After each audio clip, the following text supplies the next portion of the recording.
그 후에 유대인의 명절이 되어 예수께서 예루살렘에 올라가시니라. 예루살렘에 있는 양문 곁에 히브리 말로 베데스다라 하는 못이 있는데 거기 행각 5이 있고 그 안에 많은 병자, 맹인, 다리 저는 사람, 혈기 마른 사람들이 누워 물의 움직임을 기다리니 이는 천사가 가끔 못에 내려와 물을 움직이게 하는데 움직인 후에 먼저 들어가는 자는 어떤 병에 걸렸든지 낫게 됨이라. 거기 38해 된 병자가 있더라. 예수께서 그 누운 것을 보시고 병이 벌써 오래된 줄 아시고 네가 낫고자 하느냐? 주여, 물이 움직일 때에 나를 못에 넣어주는 사람이 없어 내가 가는 동안에 다른 사람이 먼저 내려가나이다. 일어나 네 자리를 들고 걸어가라. 그 사람이 곧 나아서 자리를 들고 걸어가니라. 이날은 안식일이니 유대인들이 병 나은 사람에게 안식일인데 네가 자리를 들고 가는 것이 옳지 아니하니라. 나를 낫게 한 그가 자리를 들고 걸어가라 하더라. 너에게 자리를 들고 걸어가라 한 사람이 누구냐? 고침을 받은 사람은 그가 누구인지 알지 못하니 이는 거기 사람이 많음으로 예수께서 이미 피하셨습니다.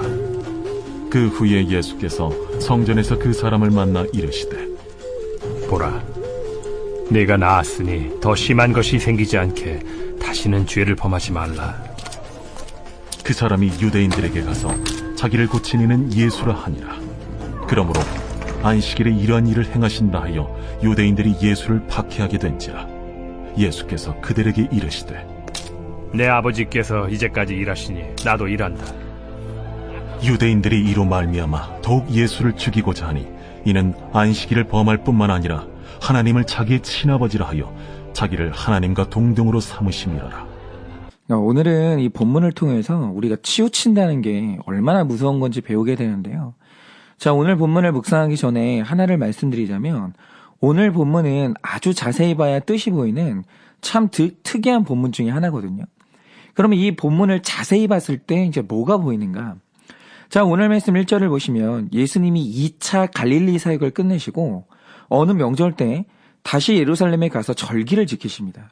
그런데 제가 어느 주석을 찾아봐도 도대체 이 명절이 어떤 명절인지를 밝히는 주석이 없어요. 그러니까 오늘 본문에서 이 명절이라는 시간적 배경은 전혀 중요하지 않습니다. 오늘 말씀에서 정말 중요한 것은 예루살렘이라는 장소의 그 실상이에요. 가장 건강하고 거룩해야 될 예루살렘 성전이 지금 얼마나 하나님 뜻에서 멀게 변질이 됐고 얼마나 심각하게 치우쳐 있고 병들어 있는지 그걸 드러내는 게 오늘 본문의 핵심이거든요. 그러면 예루살렘 성전이 변질된 첫 번째 모습이 뭔가?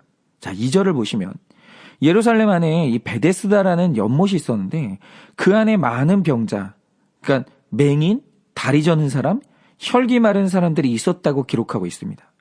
그런데 이 본문에서 놓치지 말아야 될 표현이 뭐냐면 이들이 다 누워 있었다는 거예요. 우리가 이 표현을 유심히 봐야 되는 겁니다. 여러분, 우리가 성경에서 중풍병자 같은 중증 환자야. 온몸에 풍이 와서 마비가 됐으니까 누워있는 게 당연하죠. 그건 불가피하죠. 그런데 오늘 본문에 나오는 이 병명들은요. 물론 이제 중증들이 있었겠지만 모든 생업을 포기하고 누워 있어야 되는 질병이 하나도 없어요. 자, 3절에 보면 많은 병자가 있었다라고 하면서 구체적으로 그 병명을 소개하는데 먼저 앞은 안 보이지만 다리는 움직일 수 있어서 원한다면 마태복음 9장 27절의 두 맹인처럼 얼마든지 걸어서 예수님께 올 수 있는 사람들이 맹인이었어요. 그리고 다음으로 성경은 분명히 다리에 문제가 있는 사람을 말하는데 그런데 이들도 아예 다리가 마비된 환자가 아니에요. 걸을 수 있는데 불편함이 있는 저는 사람이라고 말하고 있습니다. 그리고 그 다음으로 혈기 마른 사람이 있었다라고 하는데 많은 주석들은 이 질병이 생사와 아무 상관이 없는 그냥 기력이 없어진 사람들 혹은 어딘가가 굽어 있는 사람들, 이게 바로 혈기 마른 사람이라고 합니다. 그러니까 오늘 말씀에 소개된 사람들은 불가피하게 누울 수밖에 없는 중증 장애우가 아니에요. 이들은 얼마든지 일어나서 일도 하고 병원도 가고 운동도 해서 회복할 수 있는 사람들이었어요. 그런데 이상한 게 뭔지 아십니까? 이들이 일어설 수 있는 사람들인데 다 누워 있다는 거예요. 특별히 오늘 말씀이 주목하는 이 38배 된 그 병자가 나오는데, 여러분께서 오늘 본문을 보시면 이 사람이 안진뱅이, 즉 다리 불구였다는 기록이 한 구절도 없어요. 그러니까 이 사람이 병이 있었던 건 맞는데 그게 몸이 마비된 병이라는 구절이 없는 겁니다. 더군다나 이 사람이 마비되지 않았다고 하는 결정적인 구절인데 그게 뭐냐? 성경은요, 누워있을 수밖에 없어서 누워있는 사람을 치유할 때 그가 구원받았다고 하거나 나음받았다고 해요. 그런데 14절을 보시면 이 사람이 일어나 걷게 된 이후에 두 번째로 예수님을 만나거든요. 그런데 그때 예수님이 이 병자에게 하시는 말씀이 뭡니까? 더 심한 것이 생기지 않도록 다시는 죄를 범하지 말라고 하시는 거예요.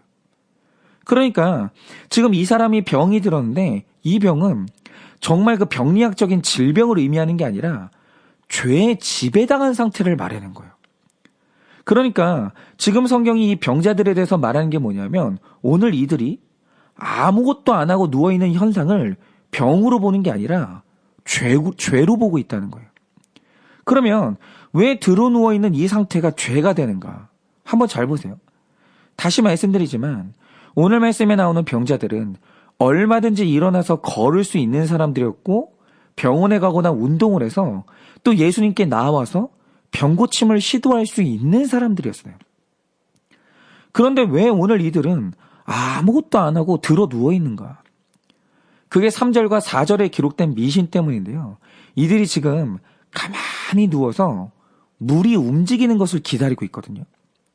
그런데 이 물의 움직임은 뭐냐? 가끔 천사가 못에 내려와서 물을 움직이게 하는데 그때 가장 먼저 들어가는 자는 어떤 병도 낫는다는 하나님 말씀이 아니라 이방 신전의 미신을 믿고 있었던 거예요. 그런데 이 미신의 내용을 한 단어로 압축하면 그게 뭐냐? 이게 바로 대박이에요.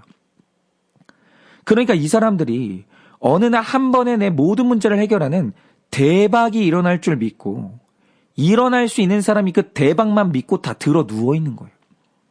그러니까 오늘 성경이 말하는 이 질병의 정체가 뭐냐? 정말 불쌍히 여김받아야 되는 연약한 질병이 아니라 심판받아야 되는 가치관의 질병이 들어있는 거예요. 그런데 우리 현실을 보면요, 이렇게 대박병에 걸려서 걸을 수 있고 일할 수 있는데 들어 누워있는 사람이 얼마나 많은지 아십니까? 뭐 몇 개만 소개해드리자면 이 남자와 여자가 걸리는 병 중에 병의 원인은 똑같은데 이름만 다른 병이 하나 있어요. 그게 사장님병, 사모님병이에요. 원래 특별히 남자들은 다 꿈이 사장 되는 거거든요. 그러니까 저희 목회자들도 다 웬만한 목회자는 꿈이 담임 목사 되는 걸 거예요. 그리고 여자들은 꿈이 사모님이 되는 거죠. 그런데 한반은 사장이 되기 위해서 모험을 하는데 이 모험에서 모든 사람이 성공하는 건 아니잖아요. 얼마든지 이 도전에 실패할 수 있고 또 실패한다는 게 그 부끄러운 일 아닙니다. 그러니까 성공한 사람들 보면 한두 번 실패하지 않은 사람이 아무도 없어요. 부끄럽지 않죠. 그런데 문제는 실패라는 경험 자체가 문제가 아니라 한 번 사장의 자리에 앉아본 사람은 사장님 병에 걸리는 분들이 있어요.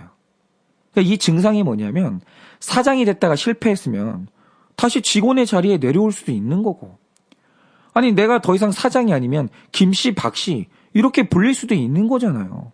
그런데 사장의 자리에 올랐다가 사장님 병에 걸린 분들은 사장의 자리에서 내려온 이후에도 내가 다른 이름으로 불리고 다른 대접을 받는 걸 못 참아요. 그래서 이 처자식이 굶고 있고 내 아내가 경제적인 어려움을 겪고 있어도 그들이 다시 밑바닥으로 못 내려가요.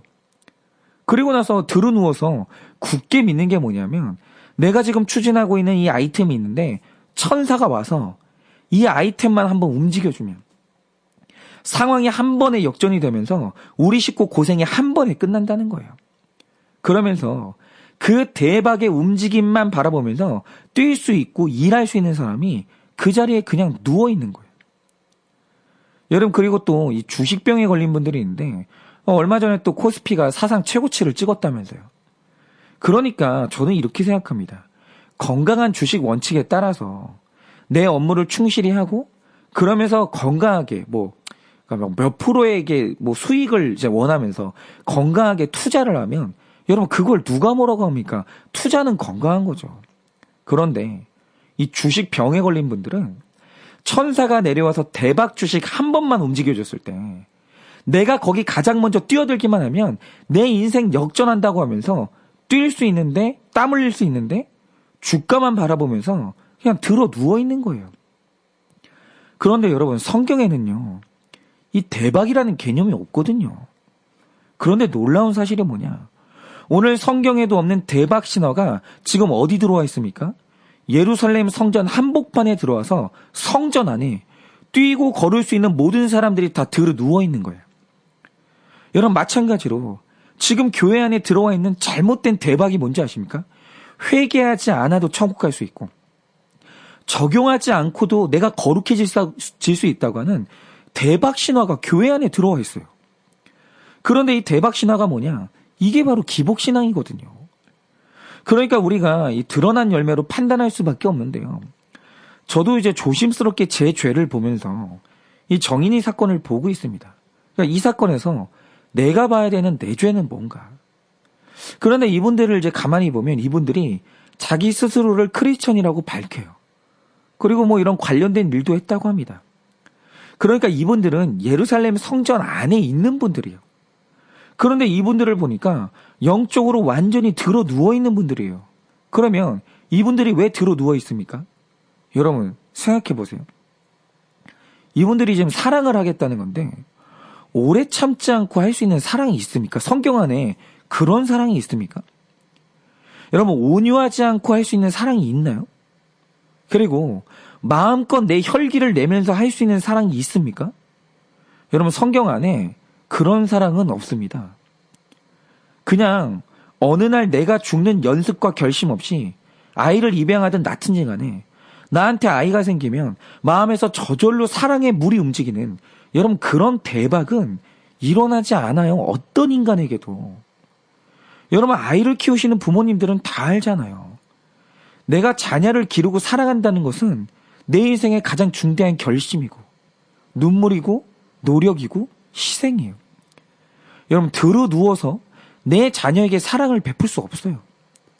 사랑이라는 것은 내 손과 발이 일어나서 수고하고 뛰어야 사랑이 완성되는 것이지 어느 날 내가 가만히 있는데 천사가 와서 내 안에 사랑이란 감정을 주입해주는 일은 없어요. 그런데 그냥 입양만 하면 내 안에 사랑이 생기겠지라고 하면서 아이를 데려와 놓고는 영적으로 육적으로 들어 누워 있으니까 여러분 그 병이 심해지는 거예요. 그런데 이런 병자를 향해서 오늘 예수님이 주시는 처방이 뭡니까?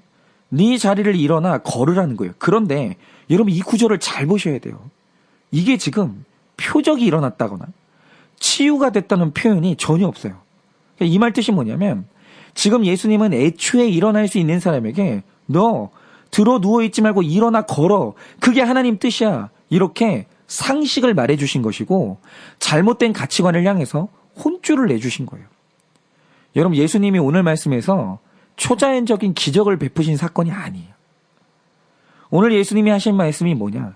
한마디로 택자의 인생에 대박은 없으니 일어나 땀 흘리라고 일어나서 걸으라고 혼쭐을 내신 거예요. 그런데 여러분 이 병자가 오늘 귀한 이유가 뭐냐면 그리스도 안에서 대박이라는 이 꿈은 기복이고 미신이구나. 이걸 깨달아지니까 이 사람이 다시 일어나 걸었다라는 거예요. 여러분 참된 신앙이라는 것은 치우치지 않는 건데 건강한 말씀으로 가치관의 균형을 주니까 이 사람이 그냥 그 자리에서 다시 일어나 걸은 거예요. 그러니까 제가 생각할 때 애초에 제가 볼 때는 이 사람이 문제가 아니었다라고 생각해요. 왜냐? 오늘 말씀의 병자를 보니까 권위 있는 말씀을 받고 그동안 내 생각이 틀렸구나. 이걸 알게 되니까 순종하고 회복을 해요. 그런데 왜 이 사람이 그동안 들어 누워 있었을까요?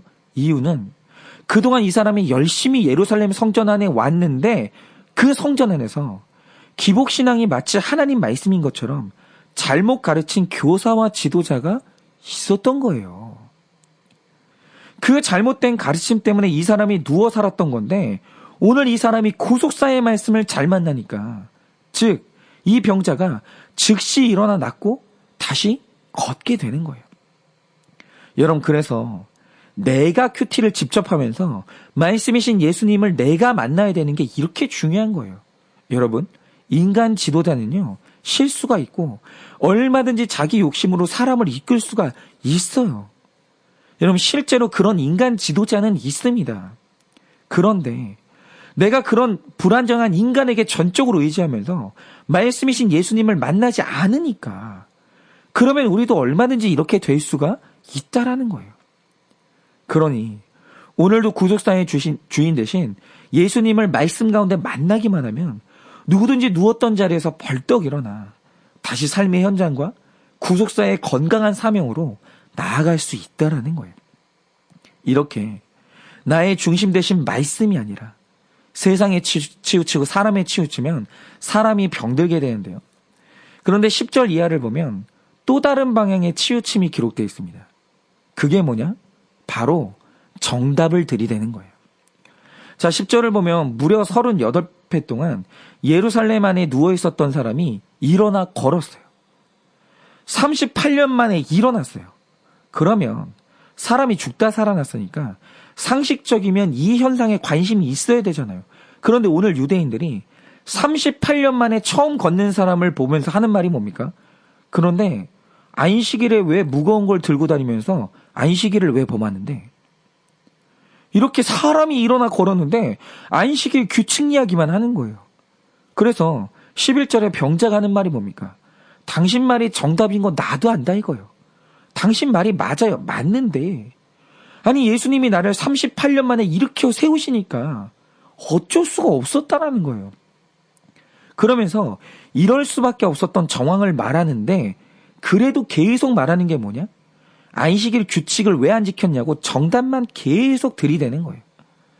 그런데 이게 왜 치우쳤다고 하냐면 여러분 규칙 지키느라 사람이 죽어가요. 그 규칙이 사람을 살리지 못하고 계속 들어 눕게 만든다고요. 그런데도 계속 정답만 맺히고 그 다음에 하는 말이 뭐냐면 그래 죽더라도 정답을 지키다 죽으라고 하는데 이게 바로 치우친 거예요. 여러분 정답이 아무리 좋은 거라도 그 정답에 너무 치우치면 그게 바로 사람을 죽이는 거예요. 제가 예전에 그런 이야기를 들은 적이 있는데요. 어떤 목사님이 한 교회 청소년부 전도사로 부임해서 예배를 드리는데 세상에 그 아이들이 예배 시간에 다 자더라는 거예요. 그 청소년 애들이. 그런데 그 예배에 문제가 있었냐? 그게 아니라 시작할 때 사도신경하고 찬송가하고 말씀 전하고 끝날 때 주기도문으로 끝나는 아주 모범적인 예배였어요. 그러니까 그 예배에 정답이 없어서가 문제가 아니라 아무리 모범적으로 예배를 드려봐도 이 아이들이 들어 누워서 일어나지를 못하는 거예요. 그래서 이 사역자가 그 다음부터 어떻게 했냐? 예배 시작할 때 사도신경으로 시작하는 게 맞는데 갑자기 주기도문으로 시작을 하는 거예요. 그러니까 이 아이들이 갑자기 우리 전사님이 실수하네? 그러면서 마음에 깜짝 놀라면서 다 깨어나는 거예요. 그러니까 이 전사님이 하는 말이 뭐냐? 내가 순서를 몰라서 이런 게 아니라 너희를 깨우려고 이렇게 한 거야. 실제로 그렇게 하고 또 어떤 때는 예배를 시작했는데 5분 만에 예배를 딱 끝내버린 거예요. 그 끝내는 기도를 5분 만에 딱 하는 거예요. 그러니까 애들이 놀래가지고 무슨 일인가 하니까 예배 끝났어. 그러면서 계속 이런 식으로 예배에 변화를 주는 거예요. 왜냐? 애들을 깨워야 되니까. 그리고 어떤 때는 말씀은 그냥 한 3분 전하고 자 이제 다 일어나. 그러면서 계속 찬양을 하는 거예요. 그러니까 이렇게 아이들을 이렇게 세우기 위해서 때로는 정답을 벗어나 애를 쓰고 변화를 주니까 그 아이들한테 그 노력이 들어가더니 나중에는 이 아이들이 다 일어나서 이제 다시 한번 예배를 드리게 됐고 다시 모범적인 예배로 돌아가도 이 아이들이 졸지 않고 예배 말씀을 듣더라는 거예요. 그런데 저는 이 전도사, 젊은 전도사보다 더 신기한 게 누군지 아십니까? 여러분, 보수적인 교회 부교육자가요. 예배 형태를 이렇게 바꾸려면 담임 목사님 허락이 없으면 절대로 안 됩니다. 그거 쫓겨납니다. 그런데 이 전도사님이 아이들 한번 일으켜 보겠다고 잠깐 정답을 벗어날 때 이걸 허락한 담임 목사님이 누군지 아십니까? 이분이 누구냐면 돌아가신 고 오카는 목사님이에요. 여러분, 오카는 목사님이 얼마나 보수적인 분이고 말씀을 중요하게 여기는 분입니까? 그래서 살아계실 때 초급파적으로 이분 말씀에 대해서는 다 인정을 했거든요. 굉장히 존경받았던 분입니다. 그런데 이런 분이요, 뭐가 중요한지를 아시는 거예요.